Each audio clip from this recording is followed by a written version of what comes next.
Унгарскиот амбасадор Јожеф Бенце ја посети и општина Кочани, каде оствари средба со градоначалникот Радко Димитровски, кој го информираше за развојните потенцијали, стопанските текови и за традиционалната соработка на културен план помеѓу избратимените градови Кочани и Сиген Сент Миклош. Сакаме да ја продолжиме онаа соработка која што ја имаме помеѓу Кочани и Сиген Сент Миклош како избратимени градови.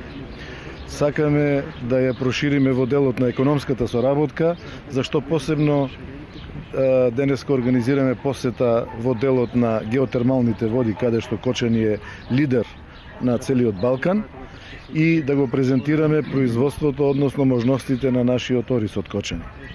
Ја користам оваа прилика уште еднаш да се заблагодарам на неговата екселенција за поддршката која што ја дава и на Кочани, а посебно за поддршката која што ја изрази овде во Кочани, која што ја дава Република Унгарија за приемот на Македонија во членството на Европската Унија и НАТО асоциацијата. Nagyon örülök, hogy ismét ellátogathattam Kocsányba. Многу ми е драго што престојувам во општината Кочани кај мојот пријател со кого во последниве години имаме воспоставен успешна соработка. Кочани е првата општина која воспостави збртимување со градот Сиген Сент Миклош. Успеавме да воспоставиме успешна соработка со десетина досега подпишани договори. Соработката меѓу овие два града успешно се остварува во повеќе области, а ќе соработуваме и на планот на средното и високото образование.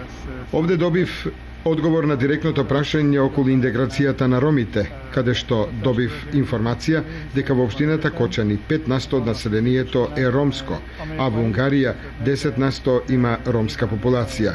Реализиравме многу проекти кои се практично прифатени од Европската Унија, а се однесуваат на интеграцијата на ромите.